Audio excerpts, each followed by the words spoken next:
Right, finished Icewind Dale, moving on to the heart of winter. Time.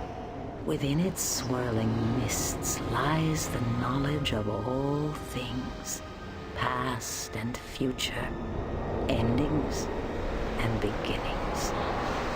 It is all here, hidden from view, waiting to be revealed to those who have eyes to see.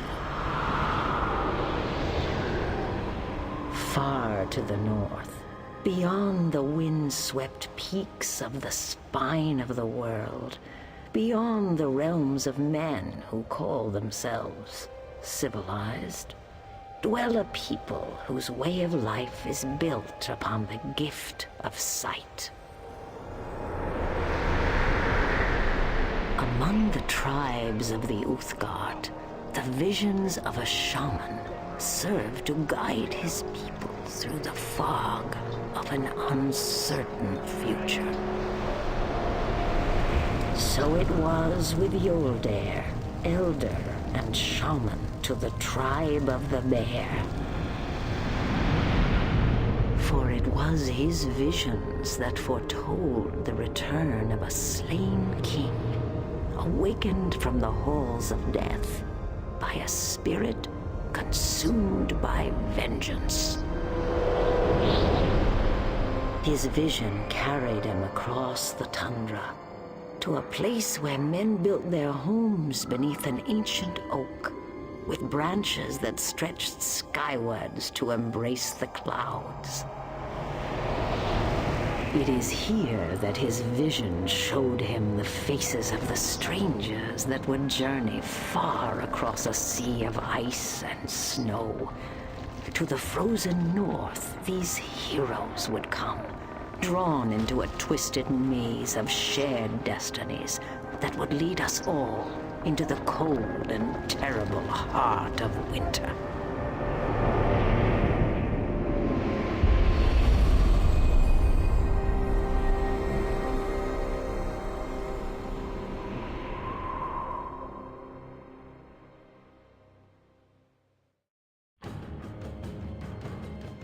Okay. Game, I suppose.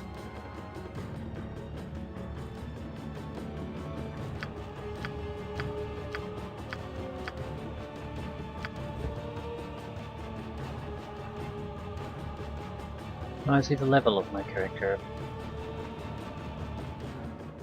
Surely I'm not starting with level 1 characters.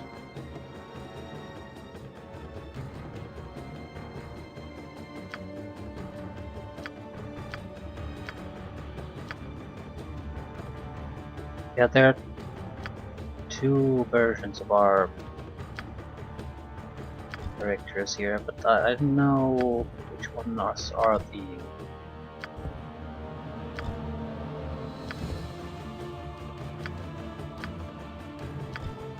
Well, I'll just choose the first ones that come my way. Hope they're the correct ones. Time. Within its swirling mists lies the knowledge of all things. Can't we just see this? Past and future, endings and beginnings. It is all... By Tempus, the vision speaks true. You are the heroes from my dreams. Yeah, we're still fatigued. So, this is definitely a team. Yolder was the one in Kaldahar who was looking for heroes to hire. Do I know you? Our paths have not crossed until this day. I am Yoldair, son to Refric, elder and shaman to the tribe of the Bear. Well met, Yolder. What's this business about dreams and visions? The vision is why I have come to this place. Tempus has guided me to you. For what purpose? This I cannot say. I know only that the storm of war darkens the skies of my homeland. My people are gathering in numbers greater than any have seen for generations. A king, both new and old, has risen to lead the tribes against the 10 towns. Already, the first snows of winter bear the dark stains of spilt blood. Tell me more of this new and old king.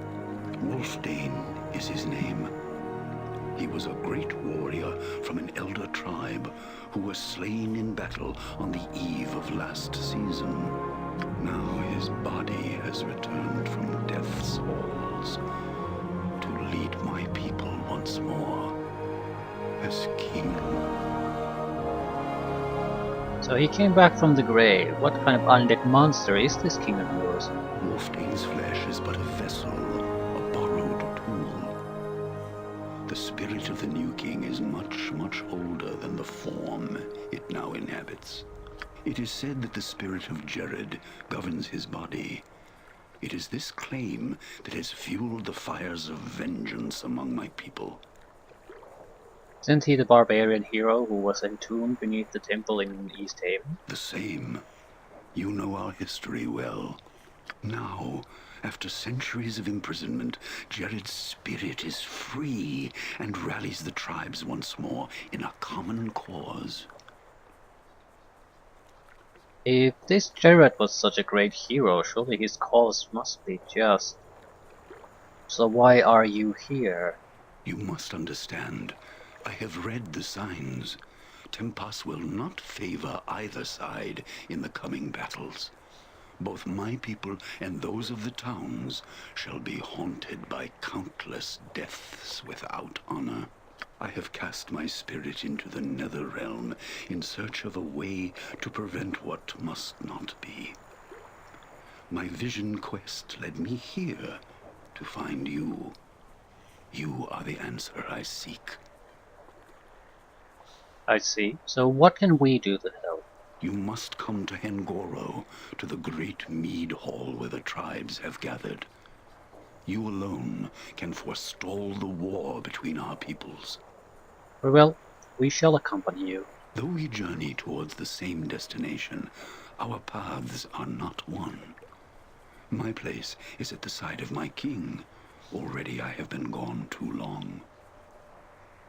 From here, you must go alone. The people of this town will know the way to the camp of my people. Travel swiftly and safely.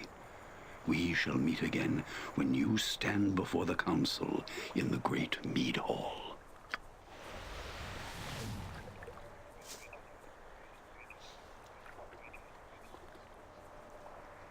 I'll be doing the leading now. So we lost all our containers.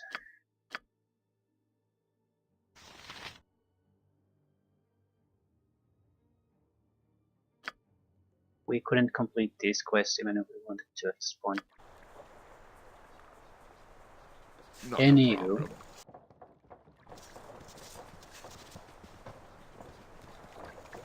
let's see what we can do.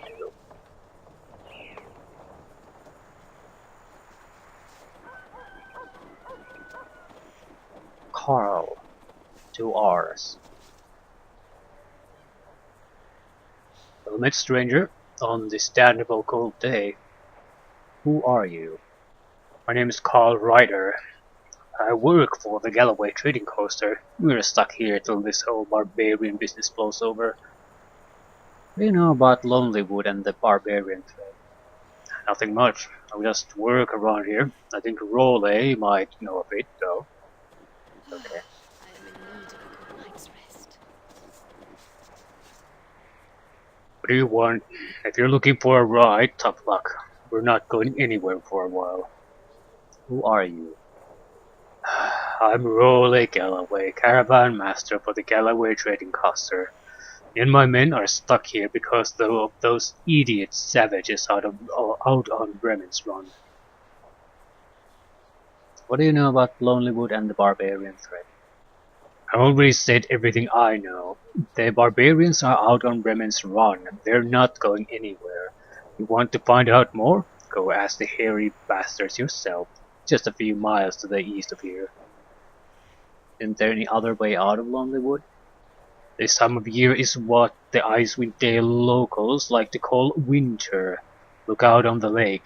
You get past the burial isle and the whole damn thing is frozen. Any other route is directly over rough land. No trails. What is the burial isle? It's the island out in Mare Dulden, where all of the savages bury their dead war heroes. Locals avoid it as though Merkel himself charged the toll for admission.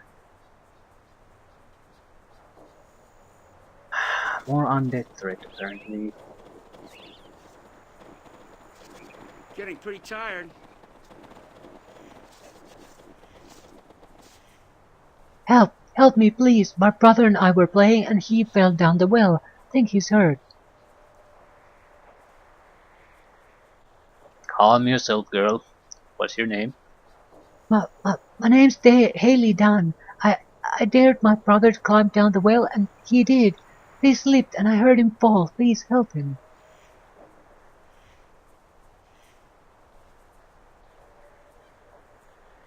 I have no rope, but I'll see if I can get help at once. My father has a rope. He can get my brother out. Okay, which house is it? It's on the far north side of town, on the eastern corner, next to the woods. Please hurry. Okay, let's hurry. Seems like a priority. Oh, the demons of sleep hound me. I need rest. Quit your bitching, people. Is it this one?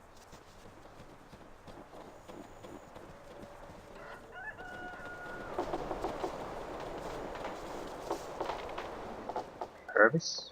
Right then. You needs a hole? Are you offering? I digs a hole for you. I digs good. Good and deep, so there is no sting. Okay. Maybe some other time. Patience. I know nothing. Just digs holes. You needs hole? Have you received any sharp blows to the head recently? Huh? Right. Wrong house. Easy as goblin pie. Gravedigger shack. Shagging Gravedigger indeed. Where the fuck is the guy in his house?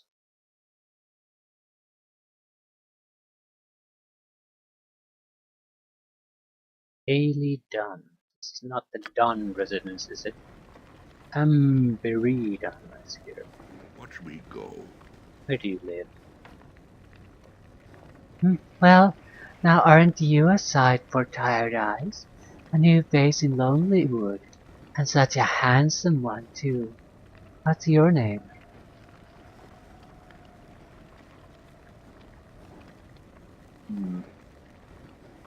Beaufort, who are you? Amber Dunn. Just Amber will do. How did you get here? Are you here with one of the caravans? You're Haley's mother?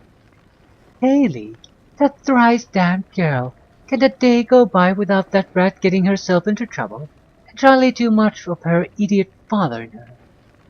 Yeah, I met Haley by the town well. Your son is trapped inside the well and needs your help. Oh, my son! Fell hard for one of her little lies, did you? What do you mean? I have no son, yet the brat will tell you every traveler who steps into Lonelywood her brother's fallen into well, just to put the fear into them. Sounds like Haley could use a mother's hand to guide her away from such things. Not mine. I may have birthed her, but I'll have nothing to do with her or her idiot father. Why the hells, how did we even start talking about this? How long have you been drinking? Not long. I was just nursing this until you came in the door.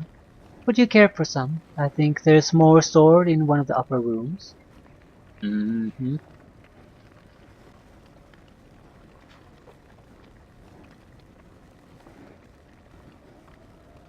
I don't think so.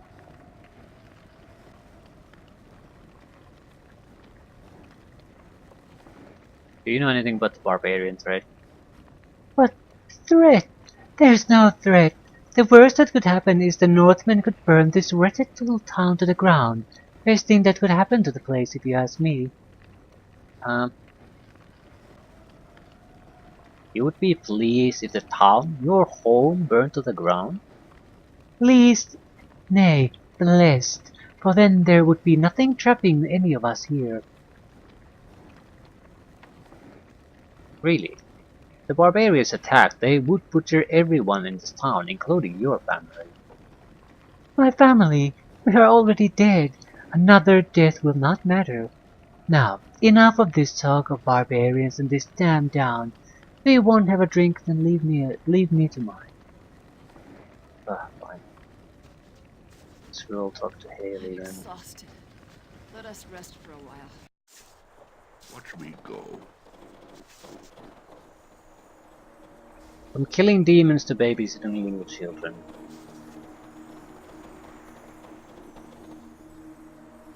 Did you find father? No, I spoke to your mother and she told me you have no brother, Haley. That you'd best go home to your father. I won't go. Let him make his stupid barrels all day, because I won't do it. I hate it, and I hate him.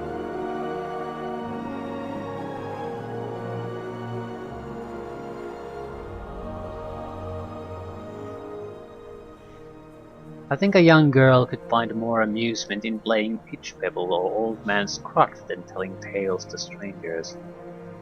Those games are for babies, and besides, there's no one here to play with, except Purvis, and he gets mad when you pitch pebbles at him. There's no other children in town? There's just me. Father's always in this shop making his stupid barrels, and mother's always drinking at the inn. There's nothing to do in this stupid town. So what exactly do you do all day? Surely you don't just wander the town alone. Uh-huh. Sometimes I into the forest too, but not much. Mostly just in town. At the well sometimes, or Purvis's shack, or I climb up the tree by the inn. There's a really good view up there. Good view of what? People in town. All the inside of the inn, and things. Things I can't tell you about. Secrets. I don't believe you. What kind of secrets could you possibly know? Secrets. If I told you, they wouldn't be secrets.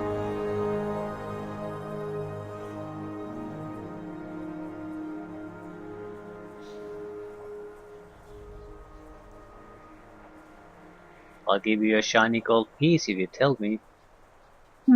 Let's see it first, then I'll tell you. Maybe. One gold, one secret. Well, you can't tell anybody, but you know that old bag of bones, Kieran? The one that bought the inn? No, but go ahead. Well, do you know why he bought the inn? Bet you don't. No, why did he buy the inn? 'Cause it has a magic mirror. It's true. I saw him step right through it. Well, I mean, he opens it first, but it's like he's walking right through it. Mirrors a door. Perhaps I'll ask Kieran about it. No. I at least don't want to say that to Haley. Are you telling another lie, Haley? It's true. I saw him do it one night when I was chasing nightflies outside. I saw him through his bedroom window. He walked into his room and opened the mirror. Okay, I'll ask Kieran about it. Just don't tell him I told you, or else he'll put me in the mirror. What about other townsfolk? Purvis for one, mostly 'cause I wait for him to come out of his shack so I can hit him with briar cones. Sometimes he sits in his shack cross-legged and for hours, all still like a rock, and I have to throw stones at his door for a long time to get him up. Who's Purvis? Purvis the gravedigger. He hasn't said much since he got here, but father says he buries dead people. When I climb the trees around here, I have a good view inside his house and others. Since he got here, how long has Purvis been around? Couple of weeks, I think. Father says Purvis must be dumb as rocks to think he can make a living out of burying people in Lonelywood. Nobody's died here in years. I see. Other than Purvis, what other things do you see up in the trees? Well, those three mean half-head brothers. I used to see them going and setting traps in the woods, even though Emmerich told them not to. They're going to get in big trouble when Emmerich finds out. Anything about the barbarians? Mother wants to leave because of them, but she always wants to leave. She says the barbarians are going to burn down Lonelywood. About your father? What does he say? Father keeps telling me to be quiet 'cause I might hear, but Mother doesn't care. I think Father doesn't want me to be scared, but I have ears and I'm not dumb. Well, that could be very useful information overall. Gravedigger is suspicious, very suspicious.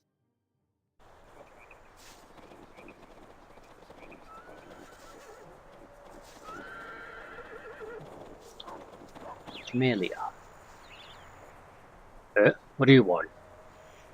Who are you?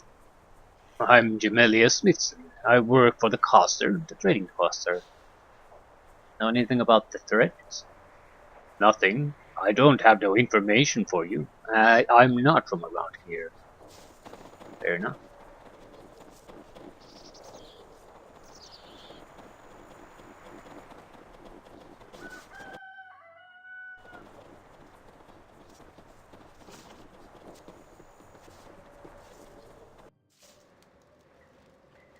Emmerich. Emmerich Hall. Watch me go.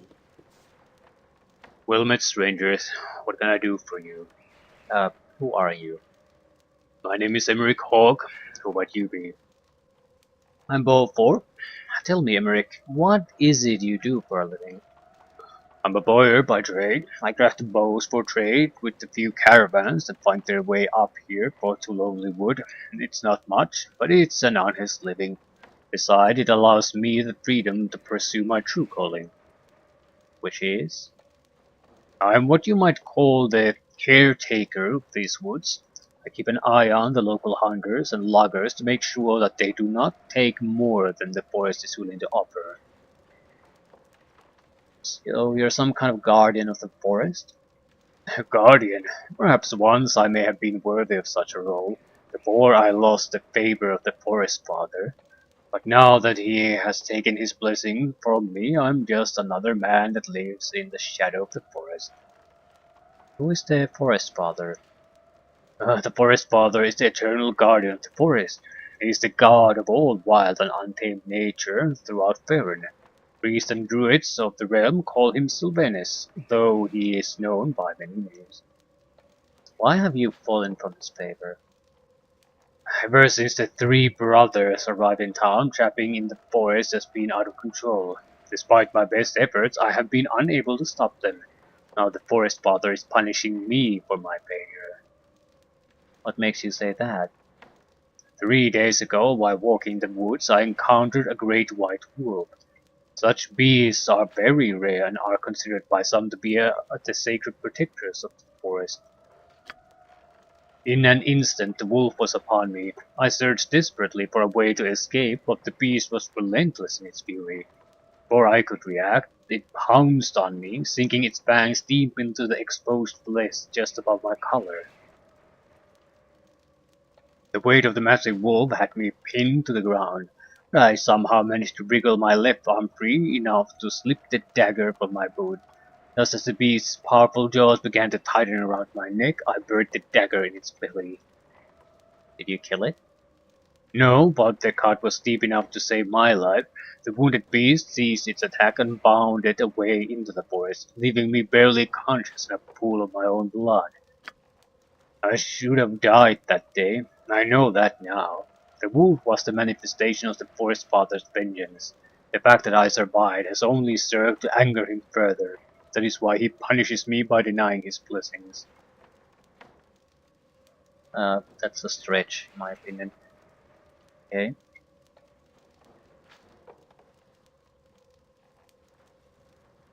He sells something, probably ammunition at least.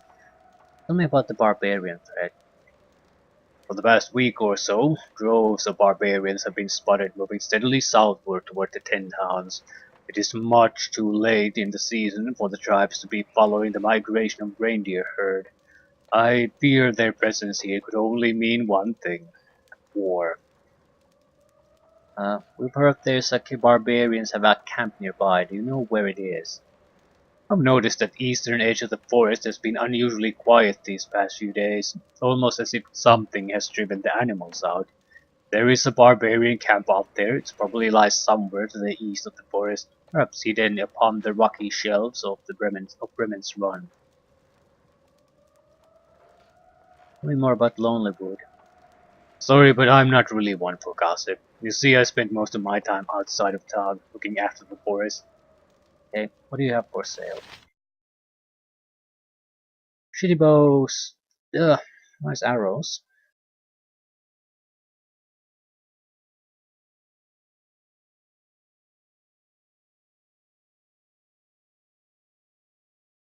And that's about it.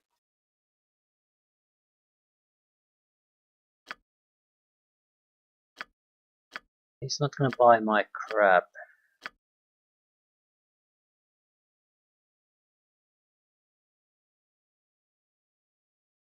I sort of want to buy it. I need at the very least ammunition for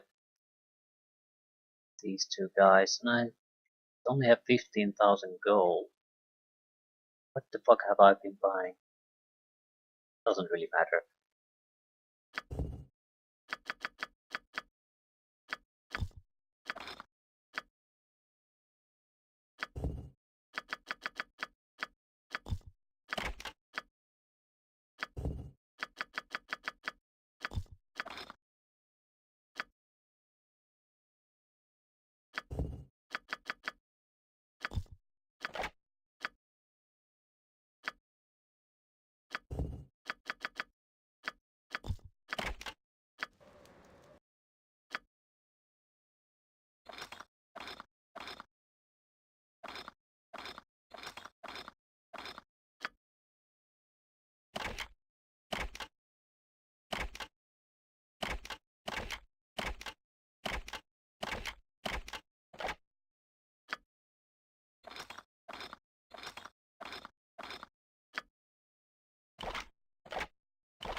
Right.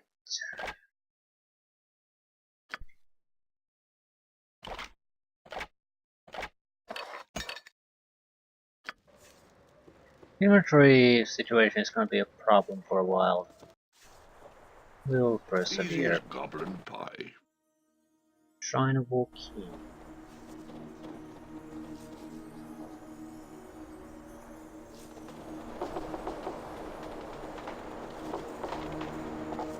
Where's the fucking inn? I am in need of a good night's rest. I want to rest. Get this constant fatigue out of our way. There's no telling when we could encounter trouble, so I'd like to be at least decently prepared. Also, I might want to change spells. Big problem with the final fight was that mages were practically worthless there.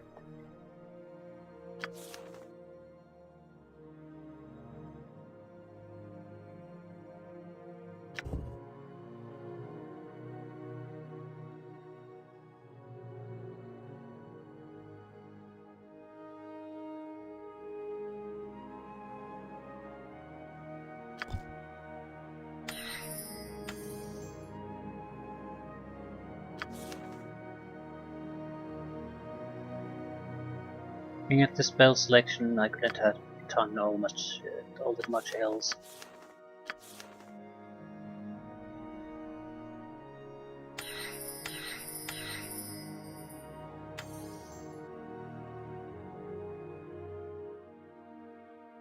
You have haste. Yes.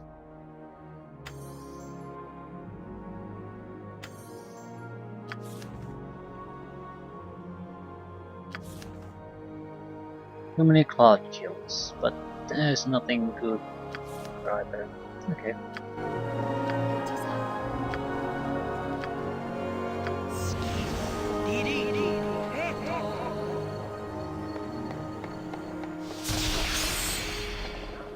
Uh, Powerful magic. Burial Isle. What foes lurk on the Burial Isle? The Walking Dead, yes. They await with talon, blade, and bone. Worst of all are the cries. They sound your death knell. So Banshee, probably. Right then. Right, we'll talk to these people later. In. How can I help? Protection from death. I can give some kind of protection for a little while at least, I'm pretty sure. Not sure what level of spell is that for. Death Ward.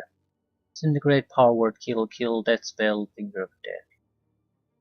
Includes, but is not limited to, all forms of death magic for the duration of the spell. Yeah.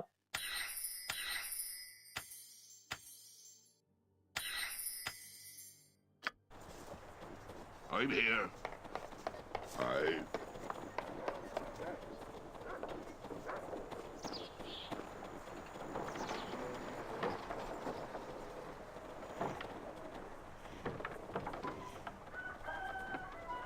I'm exhausted. Let us rest for a while.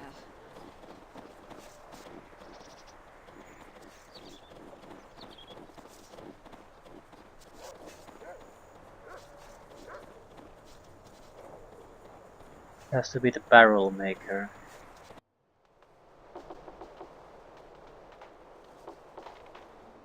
Trapper's Cabin. Okay, I guess Whistling Gallows is what we're looking for. There's nothing else.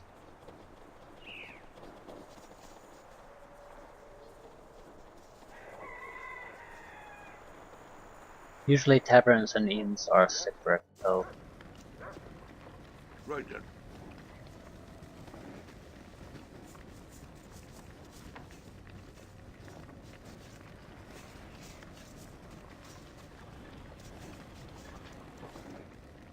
Well met strangers, welcome to the Whistling Gallows Inn. I'm Kieran Nye, proprietor of this fine establishment.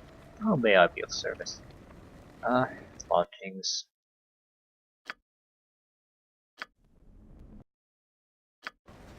Royal Lodgings.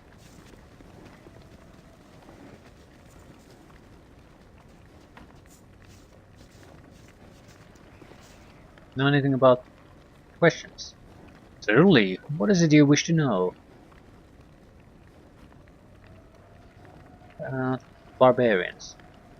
I know very little about the threat, save that I believe it is very real. Dolores Paul now hangs over the residents of this town, bewitching them with unease. Do you know where their camp is? No, but I did overhear the dwarven fellow talking about his encounter with a barbarian scouting party. Perhaps he may know the location of their camp. You might want to ask him yourself. Whistling Gallows. Strange name for an inn. Aye, it is strange, yet well deserved. You see, the original owner of this inn was a less than reputable man who...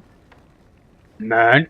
Skeld was no man. He was a brutal savage, a half-ogre.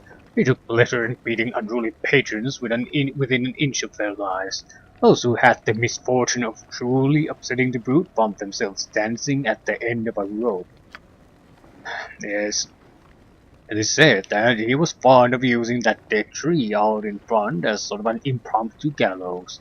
Back then the inn was known as Skeld's Place. However, it didn't take long for word of Skeld's cruelty to spread.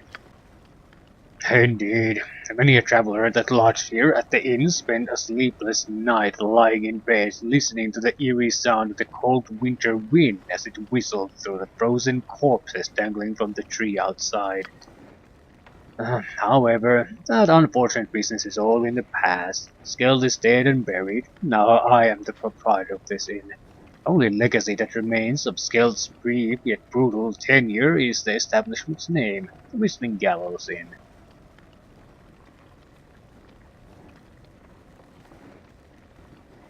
Right. Murdoch. How was this? Why, look here, Master Kieran. It seems that Lady Timora has blessed your coffers this season at all. This hardy band of brave-looking souls will surely keep your cakes flowing well into the night.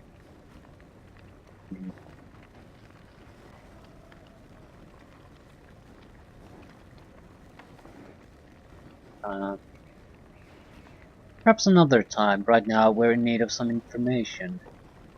As you wish. What is it you wish to know? Anything about the barbarians? There's no rumor. There have been numerous reports of a huge army of tribesmen moving southward into the Dale. I assure you that the barbarians pose to Lonely Wood and the rest of the towns is very real. Do you know where the camp is? I can't say that I do. However, you see that rugged dwarven gentleman at the table over there? I believe he might be able to point you in the right direction. Okay. Tell me about Lonelywood. There isn't much to tell, really. Lonelywood is the northernmost of the 10 towns. It's also one of the smallest settlements in the Dale. Folk that live here are mostly common tradesmen seeking to earn a living away from the fierce competition between the larger towns. Any place to buy weapons and equipment? There are no blacksmiths in town, but Emmerich may be able to furnish you with weapons and equipment. He's a bowyer by trade. His cabin is to the southeastern corner. Tell me about yourself. My name is Murdoch of Orkney, wandering bard and a failure extraordinaire. Welcome to Lonelywood. It's a pleasure to make your acquaintance. Failure. You don't seem to have a very high opinion of yourself. So, on the contrary, I acknowledge the fact that I've been highly successful at failing at whatever task is set up before me. It's the reason why I've wound up here, so far from Orkney. Never heard of Orkney. How far away is it? I'm not surprised you haven't heard of it. Orkney is a small kingdom that clings to the windy foothills of the Spine of the World mountains. It lies upon the trade route just beyond the pass, several days' journey to the south, although for me Orkney is much further away than you could possibly imagine. Explain. I mean that I'm destined to never again set foot within the borders of my homeland. I'm dead to Orkney. They banish you or something. Indeed, though it is a banishment imposed by my own action, or inactions rather. Alas, it's a sad tale, one that I do not wish to burden you with. Ah, thank the gods. Okay, tell me your tale. I'm flattered by your request, but I'm afraid there is no art left in me.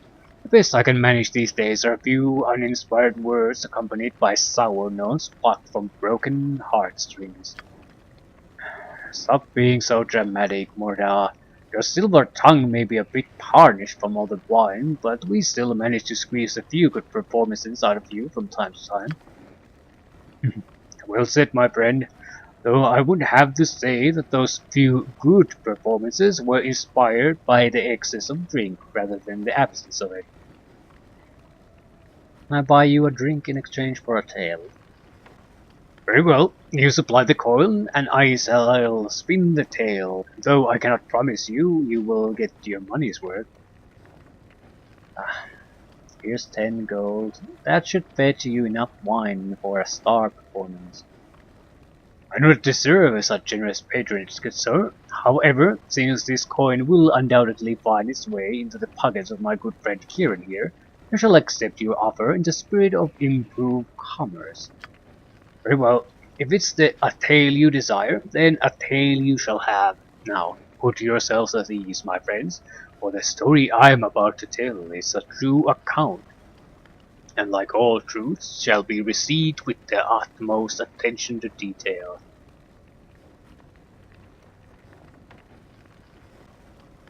There once was a time many years ago when my heart, like a smith's forge, was aglow with the brightly burning flames of passion. I was a bard, and as was the fashion, I travelled the land, stopping each night to perform for kind hosts who would invite a wandering minstrel in for a meal. Each ballad I sang did always appeal to both nobility and commoner, for I did sing of virtue and honour, of fortune, glory, and other things that strike the fancies of peasants and kings. Far and wide throughout the realms I did roam. Song was my life and the road was my home. Until one day, as I happened by chance to be entertaining with song and dance, a crowd of children from a nearby town, when along came a servant of the crowd. A loyal steward of Orkney was he. In his hand he bore a royal decree, from which he read with a baritone voice, hear ye, let the kingdom rejoice. The princess of Orkney shall soon be wed to the king's magistrate, Lord Hugh the Red. His Majesty does graciously extend an invitation for all to attend tonight's festivities at the castle to honor his most worthy vassal.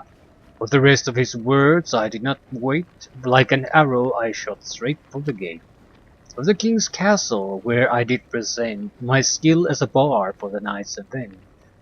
The king was kind, I'm pleased to report, for he welcomed me into his court, and treated me as an honored guest. In return I did promise him my best, and even offered to compose a tune so lovely it would make his subjects swoon.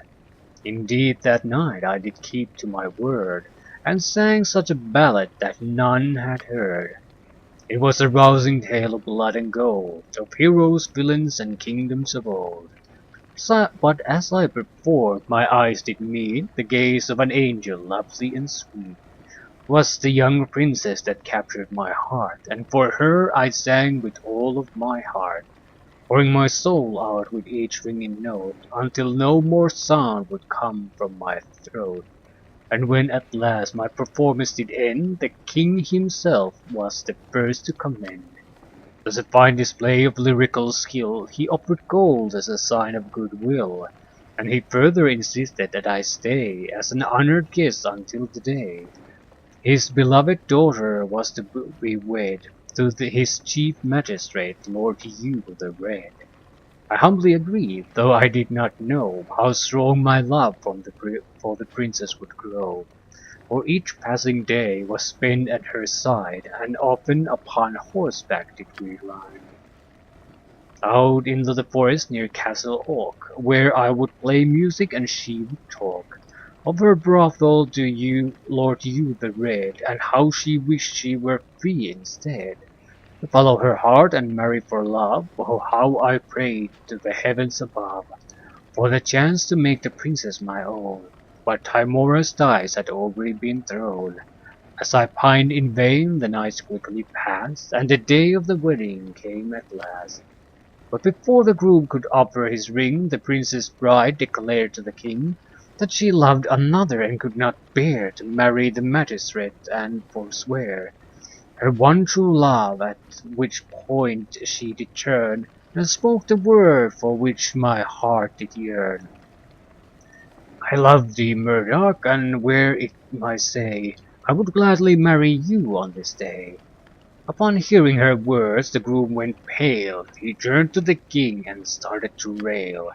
And about law and tradition he went, begging his majesty not to consent, for the princess was of the noble line, and could not be wed to some low-born swine. The king was torn, for his daughter was dear, but the laws of the kingdom were quite clear. So in silence he stood, shaking his head, until at last it was Lord Hugh the Red who proposed a solution, nay, a scheme, which at that moment in time it did seem to be a fair and noble compromise, for which I thought him to be very wise. He pointed out that it was the king's right by law to bestow the title of knight upon any man who succeeds in a quest. In addition he did further suggest that because I was not of noble birth, there was but one way to prove my worth. Journey to the north, where the ice wind blows, there you must find the fabled glacier rose. The king did heed his magistrate's advice, and bade me quest for this rose made of ice, and decreed to all that, should I succeed, the hand of the princess he would concede. So with hope in my heart I sallied forth, and began my journey through the frozen north. For 3 years I did search, both high and low, across seas of ice and mountains of snow. I visited all 10 towns of Icewind Dale, but alas it seems I was destined to fail. After 4 long years I gave up my search, and traded my quests for this lonely perch. For it was here upon this very stool that I realized I'd been played for a fool. For as surely as the ice wind blows, there is no such thing as a glacier rose. Hmm.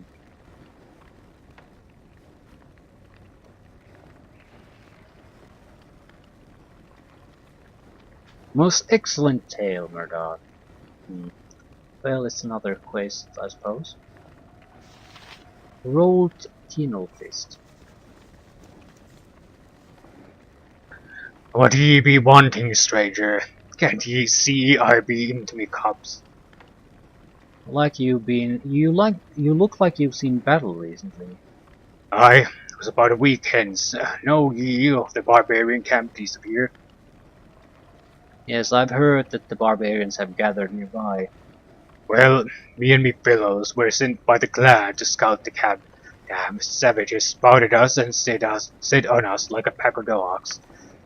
We were backed against a bluff where with nowhere to run. We knew we were trapped, so we had 'em.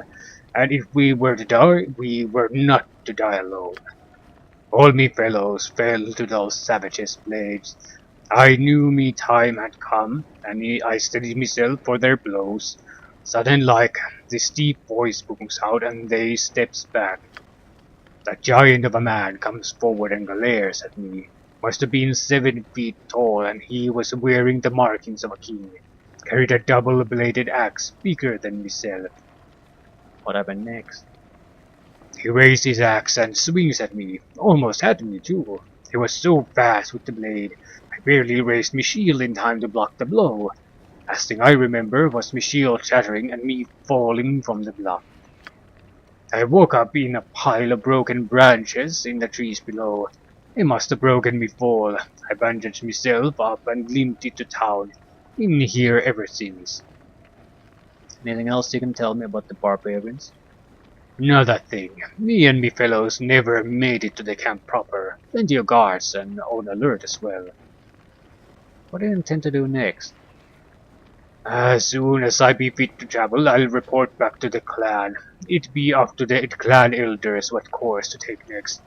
Until then, I be mourning the loss of me fellows. Okay.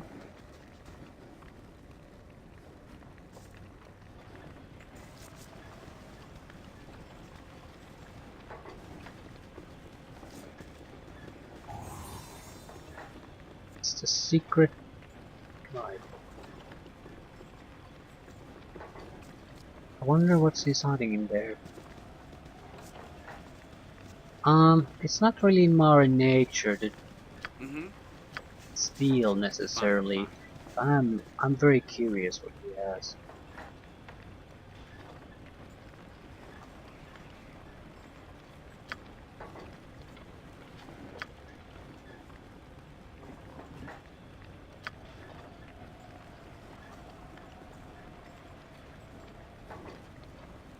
Various reagents and bits of arcane lore, so he's a wizard of some sort.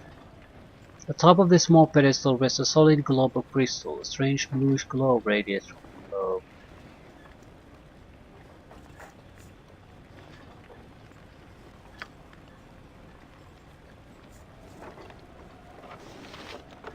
Seven eyes.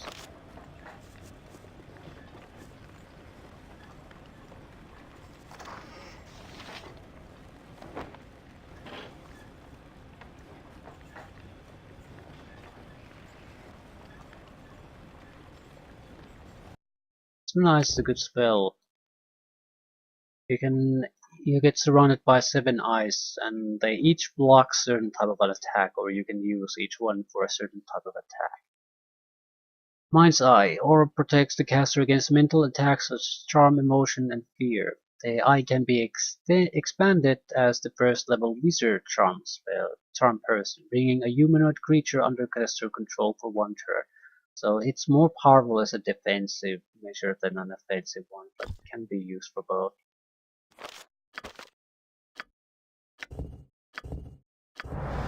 Neutral Archmage.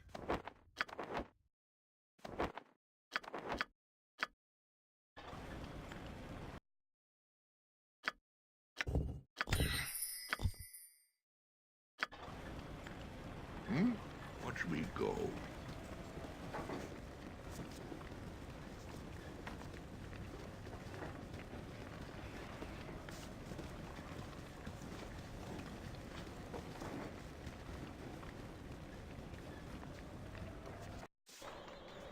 I I'm not really looking here to steal anything. So if we have occupied places, I'll leave them alone.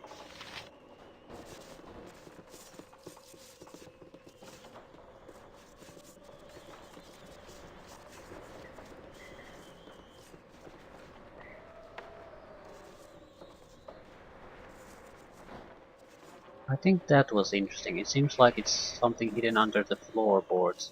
It's not your typical containers in the inn. It's something hidden.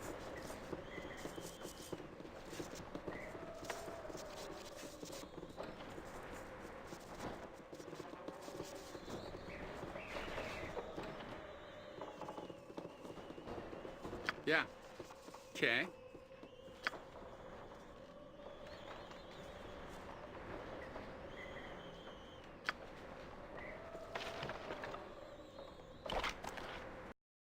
Brookstone, right.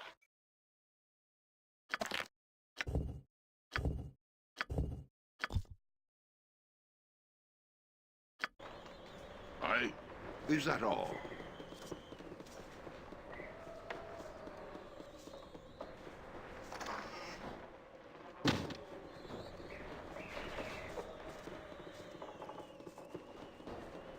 Brookstone is extremely valuable. Not a problem.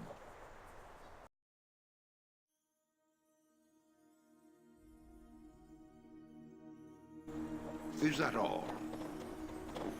We look like we're going to get too much this time. Just talk to people. The layout of the land, more or less.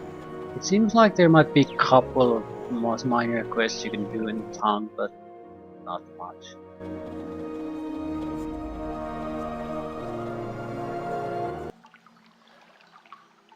Silverfinger Queen. Welcome travelers to the Golden Lodge, Shrine to Walk In. I am Grand Sindar, Queen Silverfinger, but my friends just call me Queen. What can I do for you on this fine, chilly day? Barbarian threat.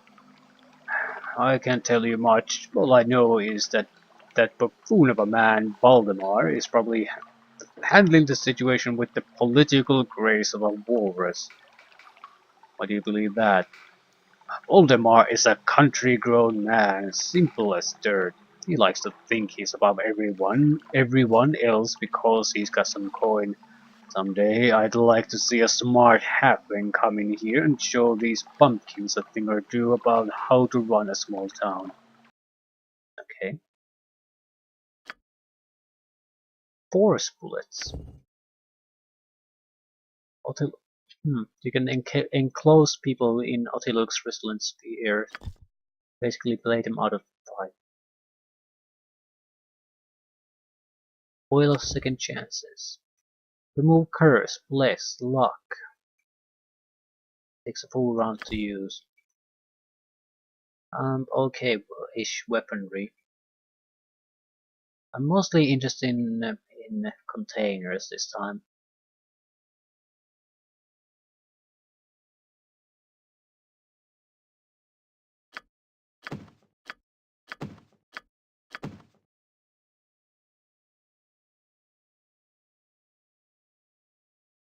I'm gonna buy some antidotes.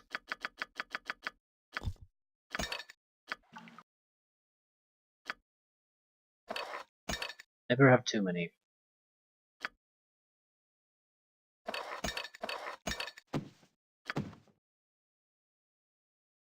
We'll need an ammunition belt.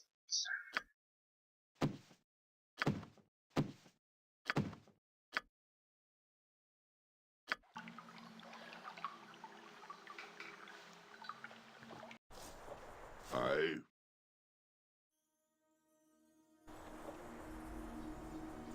I wonder what's in the well.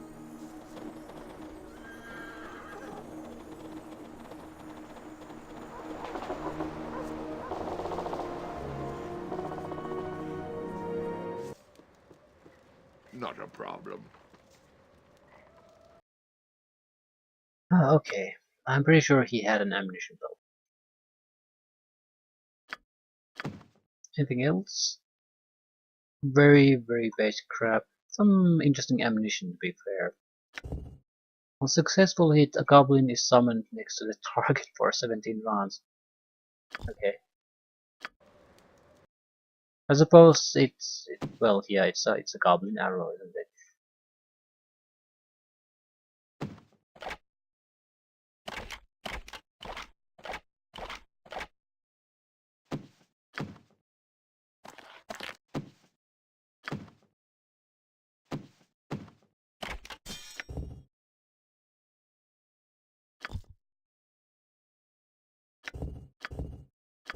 I think I'll just pay money for identifying these.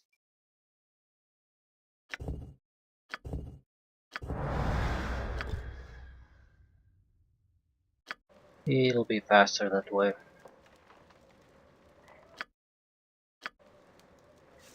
I also need a price point check. He will buy... well, this is pointless because he won't actually buy any real loot. Watch me go. Probably the priest is the only one who will buy most of my stuff.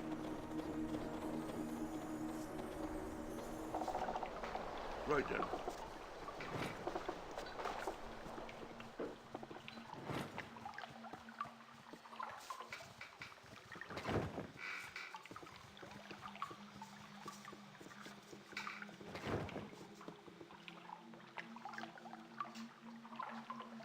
What do you do here?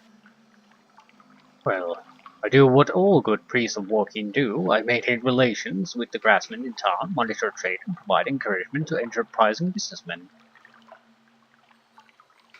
Is it common for halflings to become priests of walking? No, it is actually quite rare. I joined the church because, unlike my one kin, I have the ambition and dedication to succeed at business. I was quite successful at the Golden Spire in Arn. So why did you found a shrine in Lonelywood? Icewind Dale is one of the most remote areas in Faerun. I felt it was my challenge and duty to bring trade and commerce to this desolate place. I see a golden future in these icy wastes. Okay, good for you.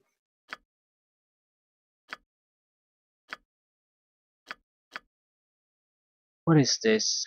Armor class Wisdom. Memorize 2 additional first and second level priest spells. So if you have a non-combat priest, I suppose this is a decent one. The extra Wisdom might provide us with extra spell slots too, so actually that's not a bad choice at all. Cost 300 to identify things. Oh shit. Or whatever. Fire resistance 50%. 10% chance of 5 hit dice fireball is released. Yeah, it's too risky to use this.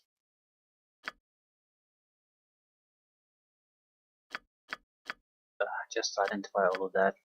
Not the arrows. Fuck it. Just identify everything. Need to get this done. It costs a little bit of cash, so be it. Okay, what exactly do we have? Ring of Reckless Action. That's 1 extra attack per round at the cost of some armor class. Could be used for a lot of guys, so I don't want to throw that away. Plus 3 hammer life giver. Heal your character.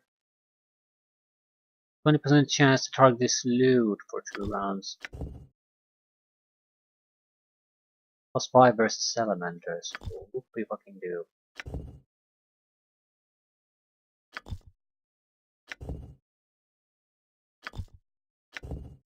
Arrow of the hand.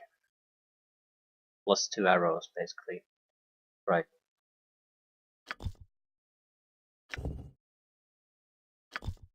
Not sure I want to hold on to any of this shit.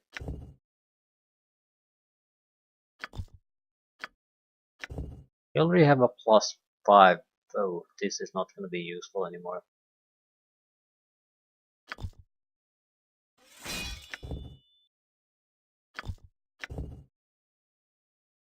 Okay, we actually have terrible swords. 5. This is a +3 sword at least. Okay, I have one less quick weapon slot, that's why.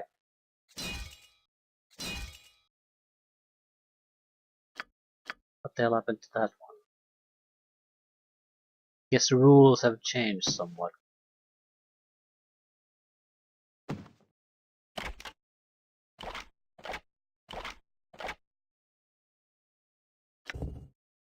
Repeating light crossbow +3. 3 attacks per round versus 2 attacks per round.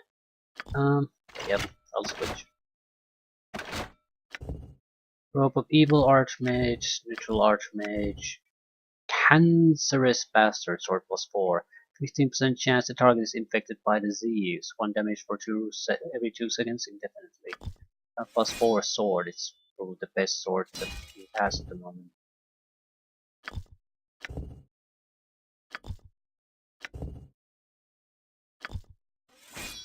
Why can't I use it? Not usable by chaotic good aligned characters, right? So you can sell it away.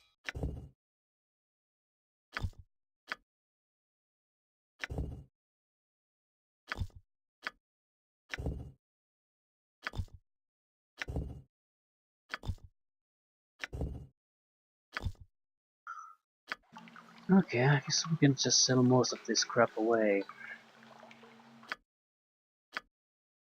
Except no one is buying.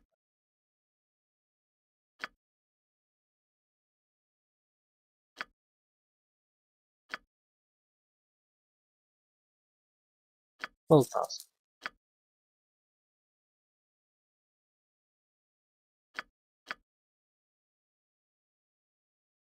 Morningstar the Gods could be useful. I'm not using this guy as melee all that often. The extra spell slots could be useful.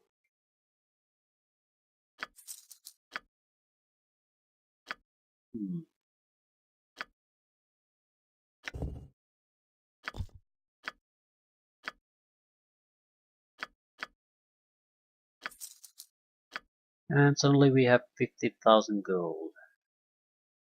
Longbow is fairly good, we probably should hold on to that.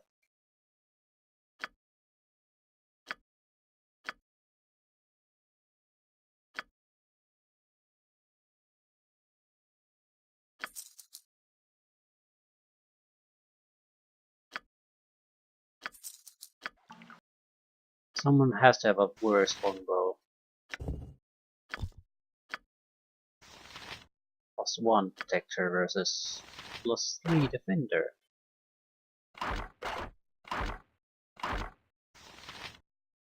Right. At least we got the management crap done, and I suppose we're more or less through with this town. Ready. We have more cash now to buy Easy as things. goblin pie. Not a problem. Right then. Which reminds me, does this guy actually sell something interesting?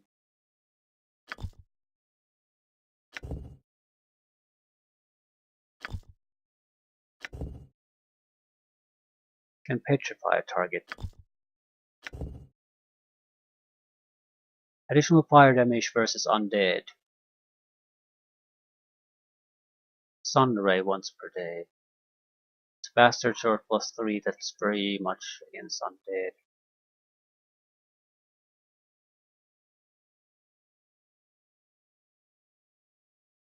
I'm thinking of buying it.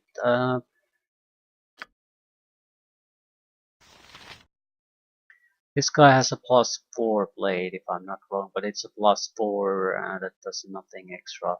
This would do a lot of extra fire damage. I mean, it's a bastard sword, so it does 2d4 +3 slashing damage, and the same as additional fire damage versus undead. So it basically does double damage versus undead.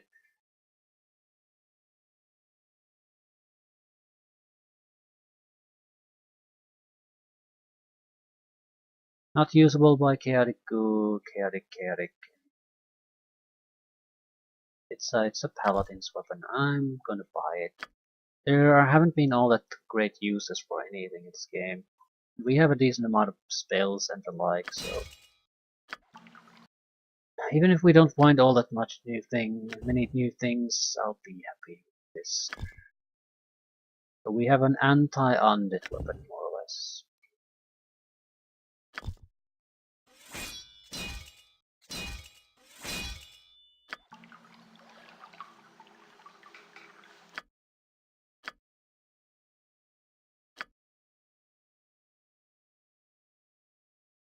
Hmm.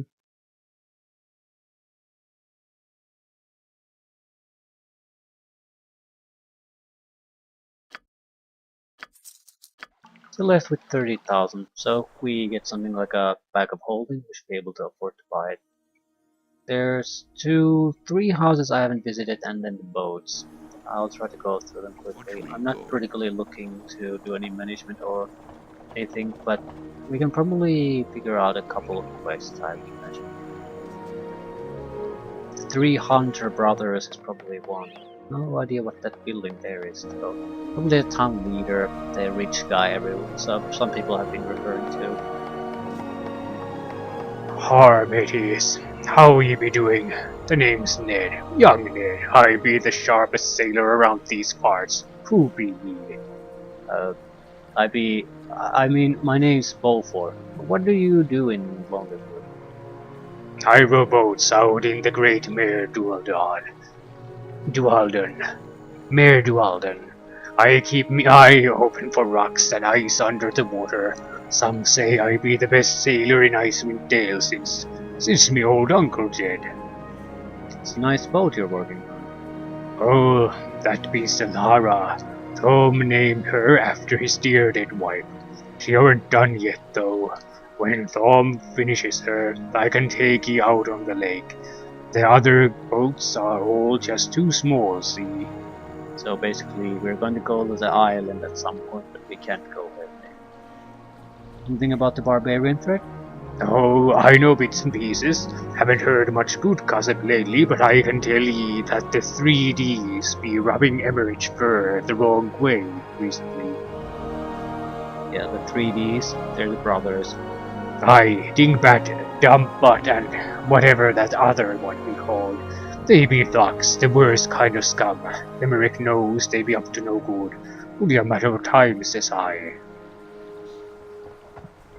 So he might have not been quite so piratey, but you rarely get the chance to do pirate voices. Okay. This is the biggest house in the city. So this has to be the mayor.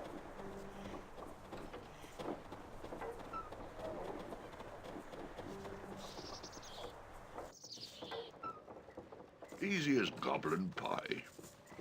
Pardon Thurlow. I beg your pardon, but I do not recall giving you leave to enter my home. I suggest you leave here at once, or I shall be forced to call down my husband to deal with you. Your husband? Yes, my husband, Baldemar. I'll never forgive my father for marrying me to such a churlish lout.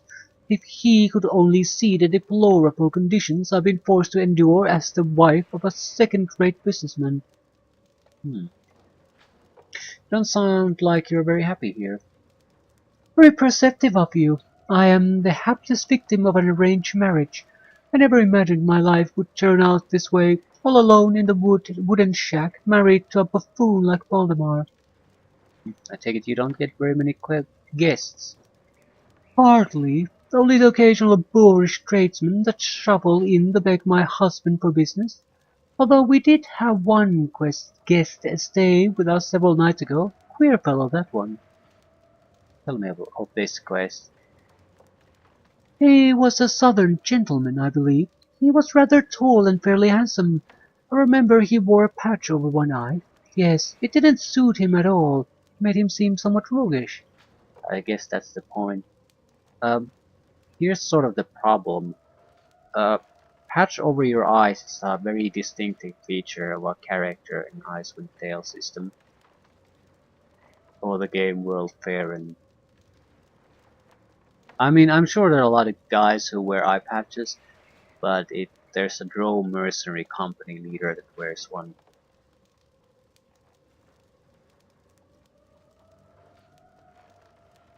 Other guys with eye patches would probably have to be some kind of a pirate, you would think? But what the fuck will a pirate do all the way up here? What was the purpose of his visit? I couldn't say. I hardly spoke more than 2 words to him. Waldemar ushered him up to his private study the moment he arrived. The two of them were up all night talking, and then he was off the next morning. So you would think there's some kind of piracy related activity going on. What else could it be? Smuggling maybe, that sort of thing. Where can we find your husband? Where he always is, upstairs in his study, scribbling in his ridiculous ledgers. Yes.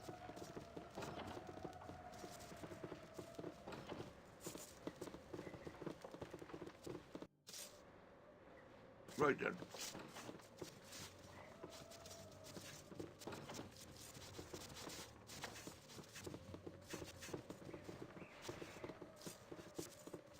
Come on, open the fucking door.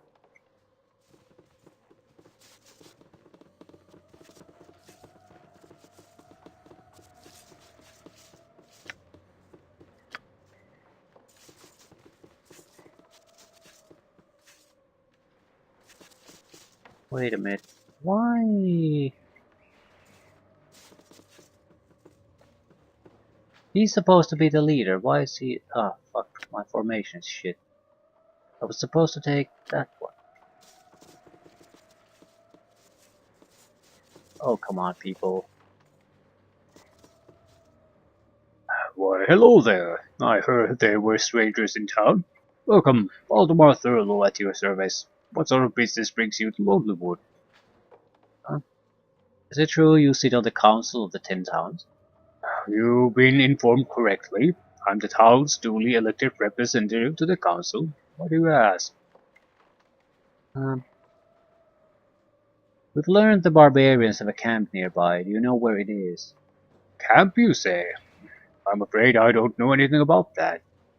Okay. Perhaps you can tell us more about the barbarian threat? I can tell you the situation is grim. The barbarians have raised an army and are marching against the 10 towns. Our town is cut off from aid and we can expect no reinforcements in the near future. Is he planning to escape from here? You would think he would be.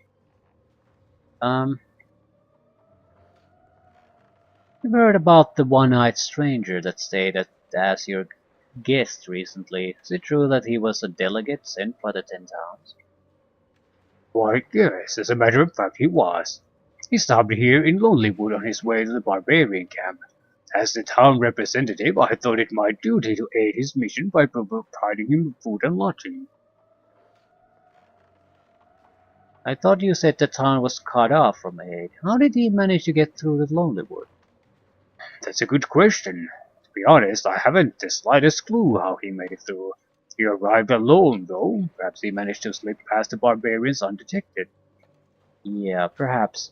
You said he was on his way to the barbarian camp. You told us you didn't know anything about the camp. Of course, I knew about it. If my memory serves me, you specifically asked if I knew the location of the camp. I do not. The delegate did not share that information with me. Hmm. Wonder who it actually was.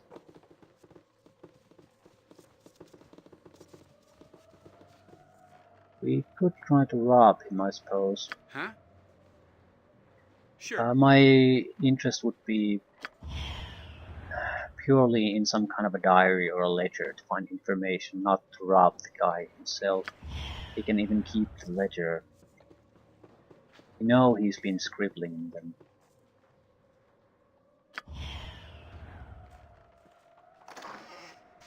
Yeah, council letter.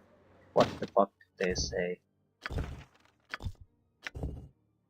This official correspondence has been elegantly penned in ink and bears the official seal of the town of Targos. To Lonelywood Council Representative Thurlow, all is proceeding as planned. We have acquired the necessary talent for our venture. Once the final preparations have been made, our man will depart immediately for Lonelywood. Expect him to make contact very soon. Remember our discussion. There is much at stake and we are counting on your cooperation. Do not disappoint us.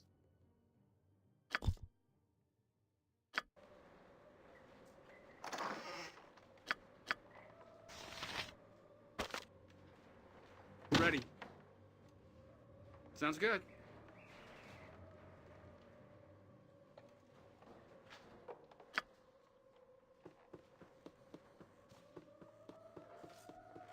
I'm here. Done. Done.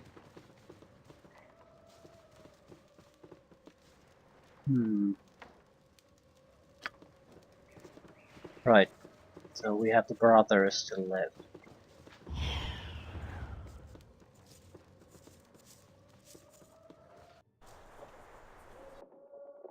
And the barrel maker, I suppose.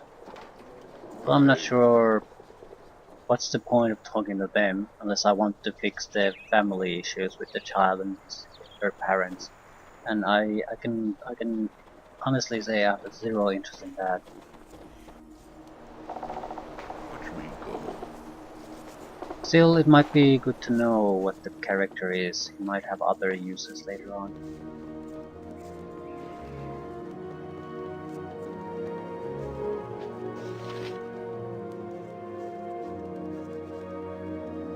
Hold on, be with you in a moment. Just need to set this last piece here. What are you doing? Trying to set this hook to the barrel before the metal cools. But the damn thing... Stopper... there it goes.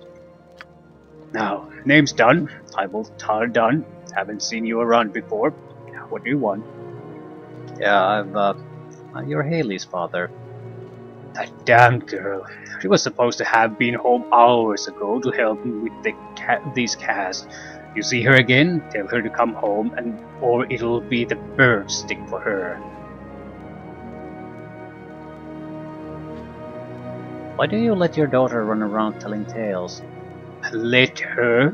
She's more willful than her mother. I barely have time to make ends meet, much less keep them both in the line. But enough about my family. If there's nothing else you need, I have work to do.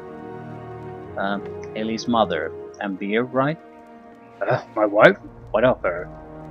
I met her in the tavern. She seemed troubled and so deep in her cup she could barely follow a conversation. She has not taken to life here in the north. Has been difficult for her. But enough of this. Right. What is this place? It's my shop. I'm a cooper. I make barrels. Why? You with one of the caravans? Because if you are, then you've no business with me until you've traded words and gold with Valdemar. He's the one to speak to, not I. If you and I had business, why would I need to speak with Valdemar? Why? Because my business is Valdemar's business. He's the council representative for Lonelywood. What does being a council representative have to do with you and I doing business? As council representative, Voldemar has taken it upon himself to represent all the tradesmen of Lonelywood in dealings with the caravans, a profitable position. Yeah, I still see no reason as to why Voldemar should have taken such a role. Reason? There is no reason to it. He loves gold as much as any man. He saw an opportunity and took it.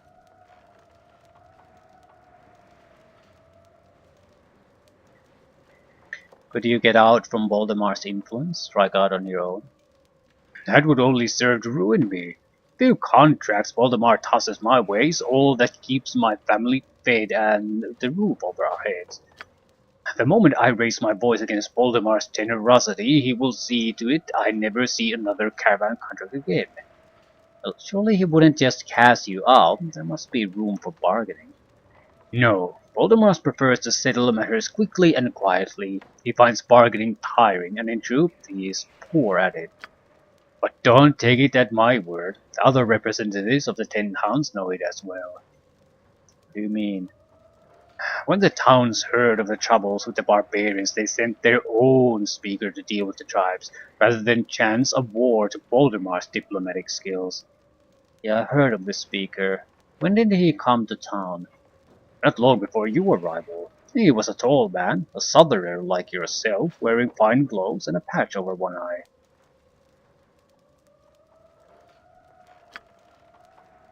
Yeah, I don't think he needs the eye patch. He probably wears it for other reasons. He stayed with Voldemort for a few nights, then left. At first I thought he was a merchant there, but he spoke to none of the other tradesmen in town, including myself. Yeah, okay, that would make sense. Do you know anything about the barbarian threat? Barbarian threat. Yes, rumor has it that they are preparing for war. The numbers are said to be great, much more than the 10 towns can hope to defeat. If they fall upon us, the battle shall be a short one, but enough about what might be. If there's nothing else you need, I have work to do. I might be in need of supplies.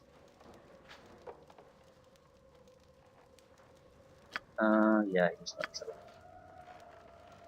I'm not sure I'm interested in looting your place either. Right then. Looks like we'll just have to leave town, I guess. Might have to deal with the 3 brothers somehow, but I still think we're gonna have to leave town. And I have nothing against that. The 3Ds. Digby.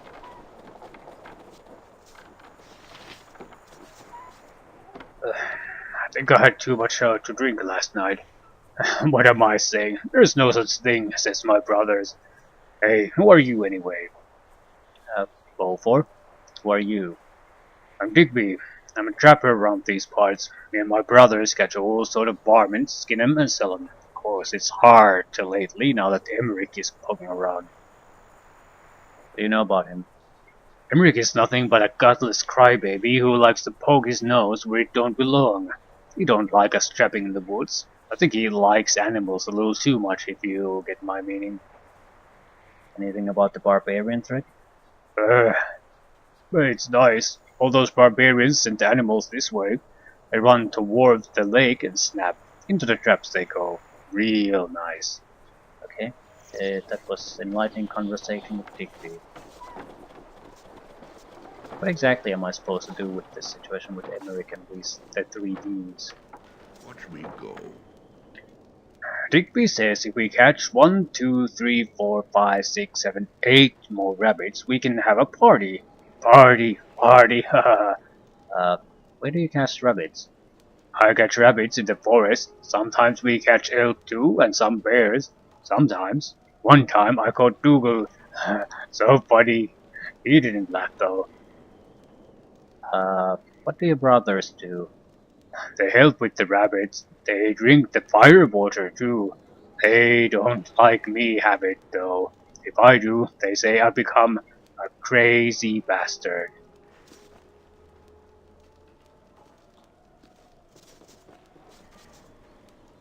Who are you? Beaufort? Who are you? I'm Dougal. Me and my brothers are trappers around these parts. Why? Where do you trap?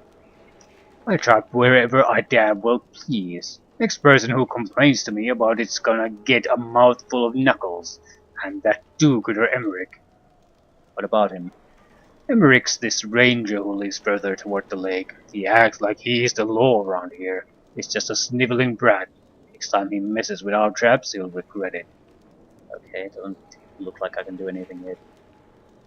Anything about the barbarian threat? Don't know nothing about the barbarians. All I know about this town is that it's filled with washed-up losers. Be fine though, if it weren't for that do-gooder Emmerich. Right, so it's not like we can do all that much here. Barbarian threat. No, you don't even know how to spell barbarian. Easy as Okay, goblin pie. ready to leave.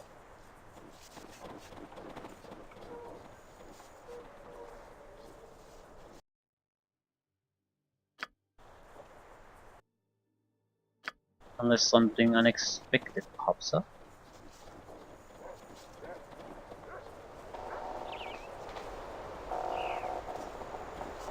A lot of suspicious people in the town. Don't know what they're all about, but don't really care at this point.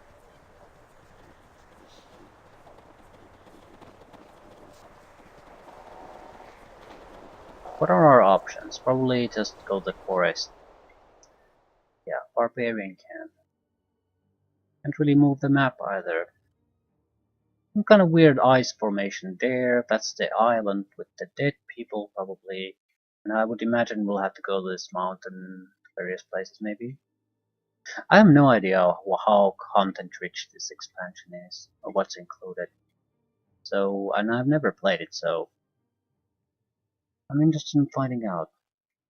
There's also something weird there, like the trees have been cleared away. Maybe some kind of a working area or a camp. Same here.